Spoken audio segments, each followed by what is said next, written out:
Hey everyone, welcome back to my channel. Today I'm showing you how to make the most delicious melt in your mouth pot roast. This is such a hearty and easy meal to make midweek. I love that it comes together in no time and that you can make it early on in the day to have it ready for dinner.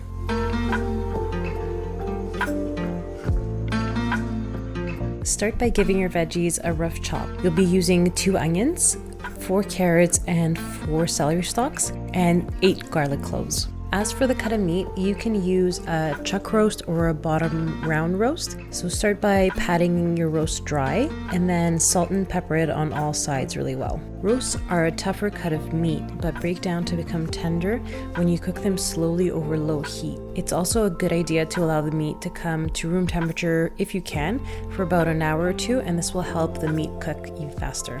You also want to look for a meat that has a lot of marbling. This will add a lot of flavor in the end result. Heat up a large Dutch oven over medium to high heat and add about a tablespoon of olive oil. Sear the meat on all sides, about 4 minutes on each side. You'll know that the meat is ready to flip when it releases from the pot and doesn't stick anymore. You're looking for a nice sear on all sides, which adds a lot of flavor as well. We need 2 cups of beef broth for this recipe.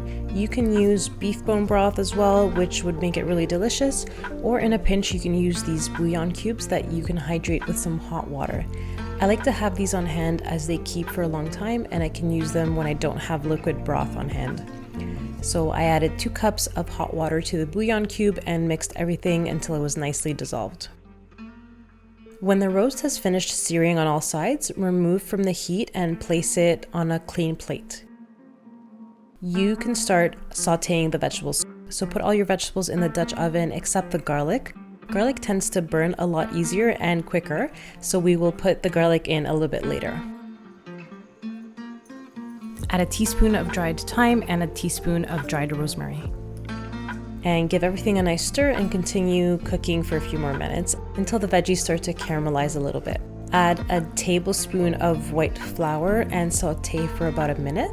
This will help thicken up the sauce at the end. Next, add a cup of red wine and cook off the alcohol for about another minute, and you can already see the sauce coming together at this point. Also, don't forget to add the garlic at this point as well. Give everything a good stir once more, and then add the 2 cups of broth. Stir once more, and then finally add your roast back into the Dutch oven. Try your best to nestle the majority of the roast within the liquid by pushing the veggies to the side, and sometimes there's veggies at the bottom of the roast as well. You can add back some of the drippings that had settled onto the plate as well, and put the lid on the Dutch oven and place it into a preheated oven at 325 degrees Fahrenheit for about 3 to 4 hours. The roast will be ready at the 3-hour mark, but the additional hour will allow for the connective tissue to really break down even more, resulting in a more tender roast at the end. As a side dish, you can make some pasta, some potatoes or rice. I chose to go with rice, and of course I'm cooking my rice in bone broth to add some extra nutrients. If you want to see how I make my bone broth, I will share a link above for you to watch later on. After 3 to 4 hours, your pot roast is officially ready to enjoy. You can see that the veggies have completely softened up, the sauce has thickened up, and your meat is perfectly tender. I wish you could smell how amazing the kitchen smells right now.